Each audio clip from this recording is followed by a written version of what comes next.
Okay, so tonight we really didn't get a good episode, but it at least helped us be full with some comic relief, at least the little bit of comic relief that we're going to get before the entirety suspense of the show. Aloha! Welcome to Cyntillating Reviews, and tonight we will be reviewing episode 2 of When They Cry, Higurashi. This episode was kind of a bit on the slow side, but just remember, we're starting in something that is gonna make a whole lot of sense later in the future. And there is some things that are new in this episode that I've never seen before ever in the first season of Higurashi. And a little bit is my fault because I didn't see season 2 or season 3. I stopped at season 1. So a little bit of this information is kind of new to me. And I'll try to explain as much as I can, but again, I don't want to spoil anything. I'm gonna just kind of let it roll its own course and let the show explain itself. This episode will be in a style of a podcast, so if you want to minimize my videos while doing something else while listening to me, that is totally fine. I won't be offended. Spoiler alert is now in effect.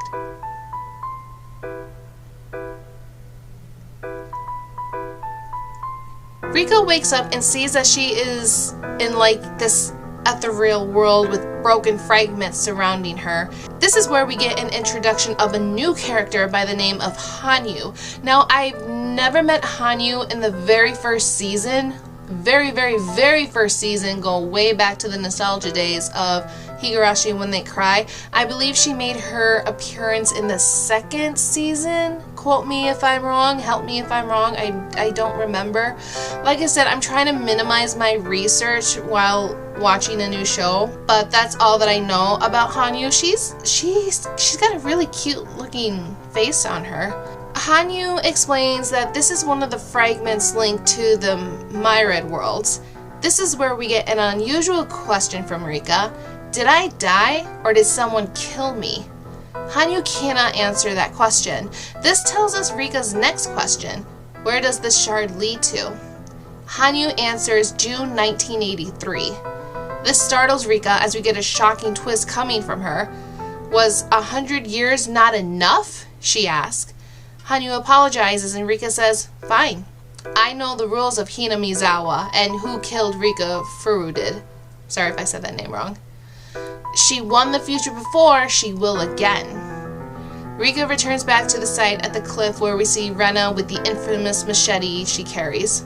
I'm already kind of confused of what's going on, where she says, I know the rules of Hinamizawa and who killed Rika.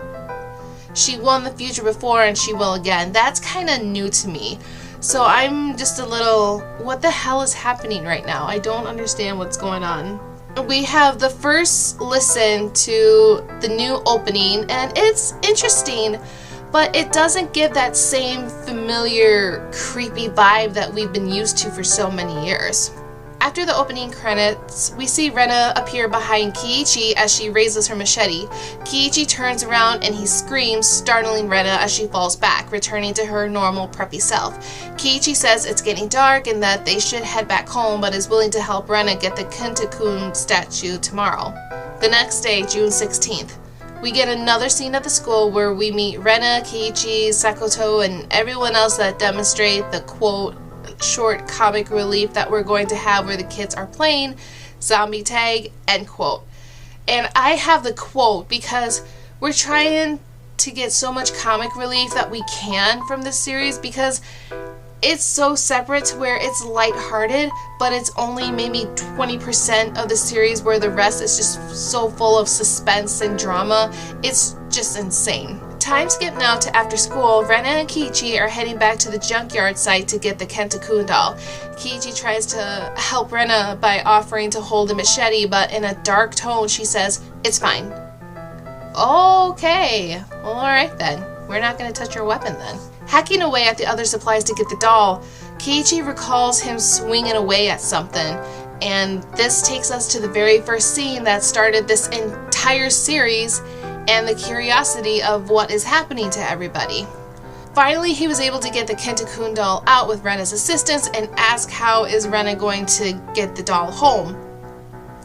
But we get that eerie look from Rena as she stares down into Kiichi's eyes, and the background is just dead silence, but with cicadas singing in the back.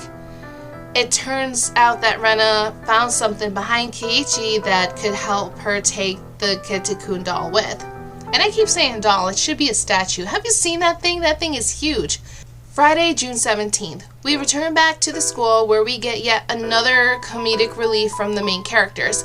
This is where we get told about the Watanagashi festival.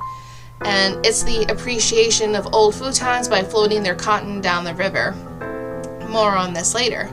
Kiichi meets the photographer once again, Tomitake, taking pictures of the landscape and wildlife. He says that he'll head back to Tokyo after the festival is over. After Tomitake leaves, Kiichi says that he's up to something else. Mion answers that suspicion that rumors are going around about he is here for the young unmarried women, which really isn't something to be suspicious yet. It's the night of the festival, and Rika is wearing a festival's kimono as she says that she plays an important role of the festival, but her work comes towards the end. Tomitake meets the kids again and says that he was planning to take pictures of Rika's performance, but something else came up. He bids them goodbye, but Rika calls him back as she rubs her hand on his head. He thanks her for that. And I'm assuming that the rub on the head is kind of like a safe prayer or a safe journey thing. Rika leaves to do her job as Rena gets stuck in the crowd, which is just a cute one last comedic relief scene that we get in this episode. Mion takes Sakoto to another direction as she leaves Kiichi to get Rena. After that rescue scene, we see Rika's performance. While Rika was performing the ceremony, we see Tomitake meet a woman with a smile on her face. This is the end of episode 2 of Higurashi When They Cry 2020. Hearing the ending song alone, it would fool people to think that this is not a Higurashi anime. It doesn't really stand to the creepy vibe feel that we've been getting. But here's something that I saw right away. Once we saw the ending of Higurashi When They Cry 2020, we see something that comes up June 22nd, 1983. So that is going to play a very vital part later in the series, because at the very end of the end credits, you can see all the other calendar dates just on the floor, scattered all over the place. And here, June 22nd, 1983, is still standing on that calendar mark. So that's going to mean something. And I am suspecting the festival, we are on Sunday, June 19th of 1983.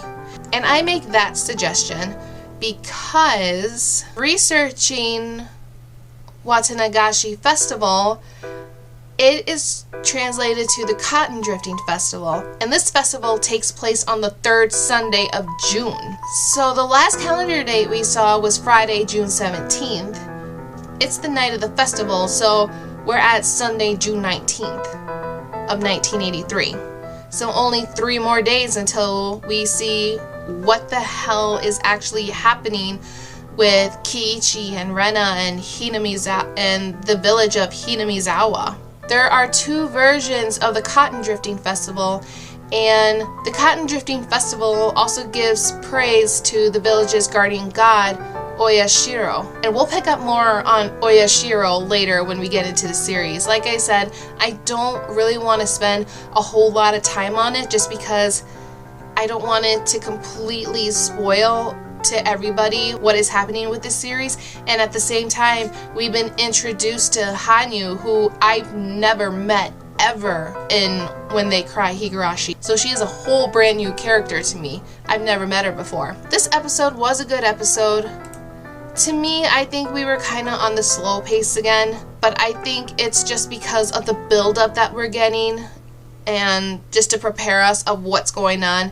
And I know there's going to be a lot of things that we're going to have to remember. There's just no guarantee if and or but about it. There's just going to be a lot of information that we just have to remember. Whether the comedic relief stuff is going to be something that we're going to have to remember, I don't recall that ever playing an important part in the past, but this is going to be a whole brand new ball game. So we'll see once we get more into Higurashi When They Cry. Thank you guys so much for stopping in and taking a listen at my review for Higurashi When They Cry 2020 episode 2 review.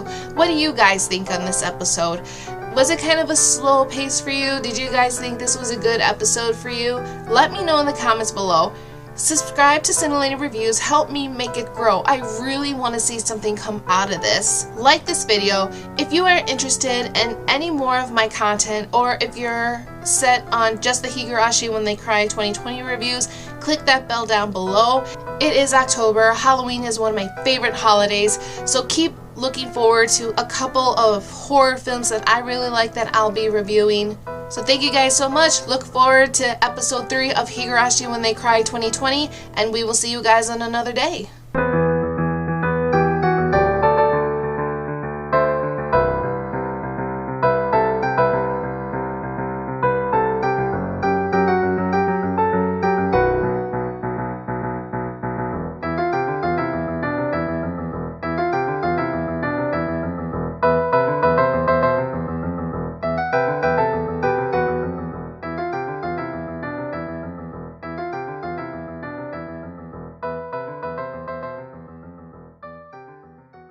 Our simplest prevention is our biggest protection. Take care of yourselves and others as you practice social distancing, washing hands, and staying at home. Let's get better by starting to make our world better to reduce the spread of COVID-19. See you later on another day.